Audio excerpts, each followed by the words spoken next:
In the back of the book segment tonight, Senator Rand Paul scorching Donald Trump. As you heard earlier in the program, Senator Rand Paul now stirring things up by calling Trump a, quote, fake conservative. Senator Paul joins us now from Bolling Green, Kentucky. Welcome, Senator. So I read the piece this morning. Very interesting. Can you please define fake conservative?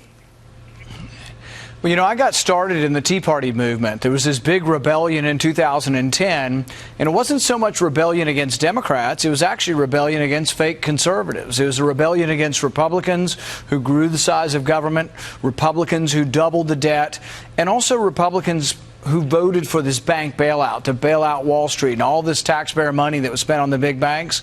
Conservatives were all opposed to that. And yet Donald Trump was for that. He was for Obamacare before he was against it. He's been for gun control before he's against it. He says the Clintons are great with the economy and Democrats are better with the economy. So I just think we ought to be very careful and ought to know who we're actually thinking about before people consider voting for him, because I really think he's a fake conservative. I don't think he's consistently been anything in his life other than a promoter of himself. So people have to really listen to him and decide what he really stands for. Senator, one of the lines that jumped out of your piece was, quote, you're quoting you, we don't need another bully. We don't need a bully. We don't need another president who thinks he's king. What do you mean? Well, I think all the bravado and all the, you know, you're stupid kind of language, it doesn't really get us anywhere. But it also makes you think that that imperiousness, that he's just going to say, well, I'm Donald Trump and therefore it is so. And our government is built on sort of checks and balances, that we have co-equal branches. And one of my concerns, and one of the concerns of the Tea Party, frankly, has been that the executive branch has grown too strong. And I say, as I go around the country, we actually need to give power back to the legislature and back to the people respectively.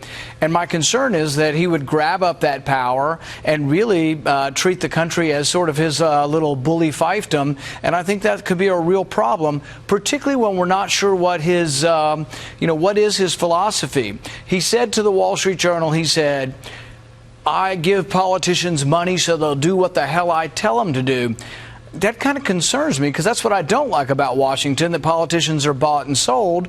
You know, Hillary Clinton, many of us conservatives are upset with Hillary Clinton because she sells access or appears to sell access. Well, my concern is also a businessman like Donald Trump buying access. Isn't that equally despicable?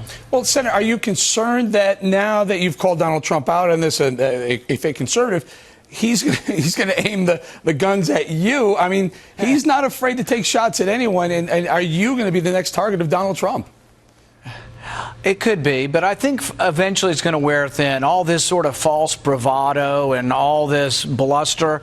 I mean, aren't people eventually going to say, does the emperor have any clothes, or does the emperor have a brain, frankly? I mean, people are going to finally say, what is he really saying when he says, well, I must be smart because I'm rich? Is that really a logical statement to make? Are we really going to accept that?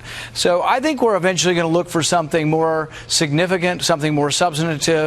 Let's talk about, we want government bigger or smaller. I want a smaller government. Donald Trump wants to raise taxes. Is that a conservative notion? Let's have a real debate over whether we want government bigger or smaller. But just calling people stupid or calling them fat or saying they're bleeding, I mean, are just such ridiculous statements that they really shouldn't even be countenanced. And for some reason he's done things that would normally derail a presidential run. You think of Rick Perry a couple of years ago, one debate slip up and he was done. Howard Dean, one word out of his mouth and he's done. Yet Donald Trump seems to be bucking that trend. Quick thought. I think it's because people are unhappy, but they need to realize that being unhappy is not enough. A lot of us are unhappy. I've been fighting the Washington machine for the past several years, trying to say enough's enough. They're spending too much money. We have to quit this. But it can't just be empty bombast. And I'm afraid that's what we're getting, is empty bombast. You're ugly, you're fat, you're stupid. That's not really a debate. Let's have a debate. Do we want government bigger or smaller? Do we want higher taxes or lower taxes? Do we want more regulation or less regulation?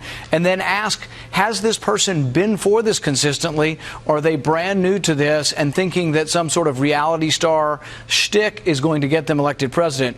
I'm one who certainly hopes not.